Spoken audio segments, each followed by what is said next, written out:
Good morning guys! I'm Maricar at nagbibigay sa inyo ng konting kaalaman tungkol sa blue ternate. Ang blue ternate po ay napakaganda po sa ating balat at nagbibigay ng magandang kalusugan din sa ating buhok. So sa mga may problema sa buhok, yan. At the same time, pampalakas po ang immune system, lalo na kung ang mga bata ay mahilig sa juice. So gawin nyo po itong juice sa kanila. So ang kanilang mata ay pampalinaw din to ng mata. So the best din ito sa mga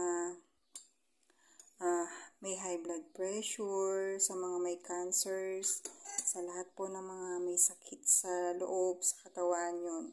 Sa may mga ubot sipon at sa may mga depression, stress at anxiety. I hope na makakatulong po ito sa inyo sa inyong kalusugan.